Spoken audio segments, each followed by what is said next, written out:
Кыргыздын ата салтында султан сөөгүн кордобойт деген бар.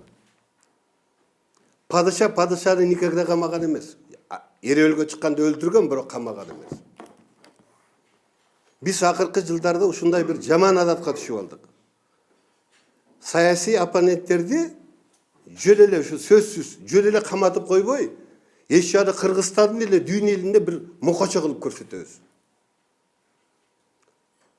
Андан кийин камайбыз. Советтер Союзунун учурунда, биз жаман деген Советтер Союзунун учурунда кылмышкерди түзөтчү, аны кайра адам кылчу, туура жолго салчу.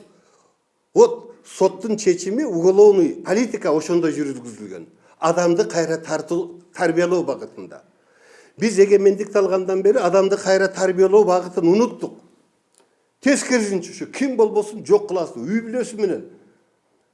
Ушул саясатты оңдобойсузбу деген ойду айттым. Мына ушуну Атамбаевден баштабайсызбы? Атамбаевди апарып ушул наркоман, террорист, башкалардын арасында камап койбой, өзүнчө үй камагында кармап тергөө жүргүзбөйлүбү? Турцияда мисалы президенттер менен премьер-министрлер өзгөчө үй камагында жатышат. Соттолгондо ошол жерде жазасын өтүрүшөт. Мисалы Демирел 7 жылга соттолгондо ошондой болгон. Бүткүл дүйнөлүк беде ушундай тартип бар. Атамбаевди үй камагына чыгарып, ошол жерден жазасын алсын. Мен айтам, айрыкча акыркы жана массалык тополоңду уюштуруп, бүйөдө кан төгүлгөнү боюнча жазасын алыш керек. Калганы боюнча айта албайм. Бирок ага 6 жыл биздин мамлекет ошонун алдында жашадык да, президент да, таныдык да, эл шайлады да. Эми ал жаңылыштык кетиргендир. Мүмкүн мен силерге айткам 18-жылы эрегиштен өрөлөт, өкөң эрегишпе деп эскерткем дедим. Мына эрегиштен болуп аткандыр. Мүмкүн башка бир психологиялык жактан болуп аткандыр. Бирок биз аны ого өтөр кайра душман кылып эле кыла бербей ушул үй камагына чыгарып, андан кийин соттосок деле болот. Ушуну ойлонуп көрбөйсүңөрбү деген ой пикиримди айттым. Ушуну бир ойлонуп көрбөйсүңөрбү деп. Бирок да убактылык өтүп мүчөлөрдөн мен колдоо тапкан жокмун. Бирөөнөн да тапкан жокмун. Сөз ушундай болгон. Мен азыр да ошондой пикирдемин.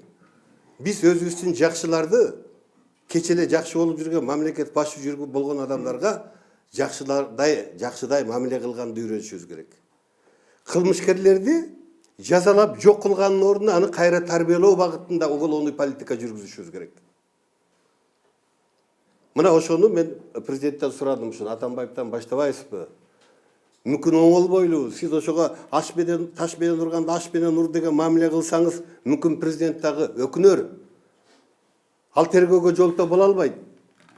Особый режим кылып салат соттун чечими менен, эч ким менен байланышпайт, үй бүлөсү менен отурат. Болгондо да резиденцияга камап койгула.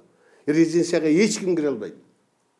Бул биздин түрмөлөрдөн да жаман силердин резиденцияңар деп айттым. Өзүнүн үйүнө камап койгула. Качка сук эмес.